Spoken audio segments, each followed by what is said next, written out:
مفيش اعتراض. لا انا له كل الاحترام والتقدير. طبعا هو كده. لا انا بس بفهم. الرولز انا بفهم بس لان انا كنت بغطي اللجنه الاولمبيه زمان ايام الدكتور حسن مصطفى لما كان موجود، كان سكرتير اللجنه الاولمبيه كان موجود وكنت بغطي، ففهمت القصه ان هو المدير التنفيذي او يعني مش عايز اقول لك السكرتير كمان، لكن دلوقتي اصبح المدير التنفيذي زي الاتحاد الدولي، زي الاتحاد الدولي لكره القدم، زي مش عايز اقول لك الاتحاد المصري، زي الاتحاد السعودي. المدير التنفيذي هو اقوى رجل في المنظومه الرياضيه، سواء اتحاد هاندبول، اتحاد كوره، لجنه اولمبيه كذلك. وبالتالي هيجي الدكتور ياسر ادريس هيقول له، او المهندس ياسر ادريس هيقول له انا عايز معسكر للمصارعه، عايز لتنس الطاوله، عايز للسكواش، عايز. نعم. وده من الناحيه الفنيه. طب هيقعد معاه الخطه بتاعت الايه، الخطه بتاعتك هتبقى لونج تيرن ولا شورت تيرن؟ هيقول له لا انا عايز كذا. هيجي الناحيه الماديه او الماليه هيحسبها ويتم الموافقه بعد كتابه او دراسه او بحث او طلب من الناحيه الفنيه لياسر ادريس. نعم. وبالتالي هتزول كل المشاكل. لكن قبل وجود الدكتور حسين السمري في كرئيس، هشام حاطب كرئيس اللجنه الاولمبيه، كان كل حاجه بتتم من خلالها. فده اللي حصل. طيب فيه كان هناك اثارا سلبيه من وجود السيد هشام حطب رئيسا لاتحاد الفروسيه من حوالي 3 سنين. مظبوط. هرب فرسان كتير بره مصر.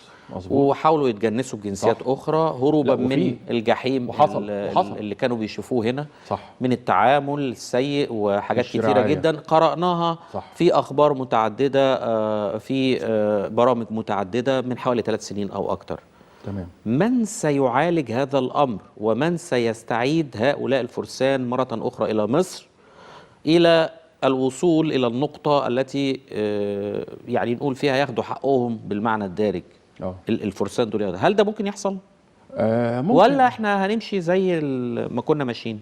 لا هو طبعا هو ممكن، هو كل شيء وارد. يعني ده ممكن يحصل، ممكن من خلال العلاقات الطيبة ب الفرسان نفسهم، من خلال المدربين ممكن يتم تواصل. لكن انا لو انا كفارس، انا شخصيا لو رحت انجلترا ولا رحت دوله عربيه وخدت وضعي وخدت بمثل البلد دي زي السكواش، هفكر كتير ان انا ارجع او ما ارجعش.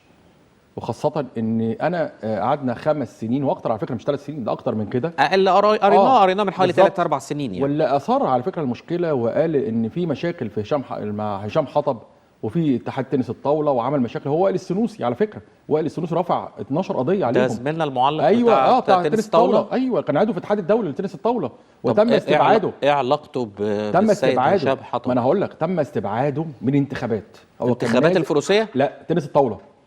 وهو كان مرشح لو تفتكر. حصلت أيوة اشكاليه معاه. مرشح جدا وهو اقوى واحد. بس ده طبيعي. انت طالما خسرت ممكن تاخد موقف ضد رئيس اللجنه الاولمبيه. لا بس هو كان عنده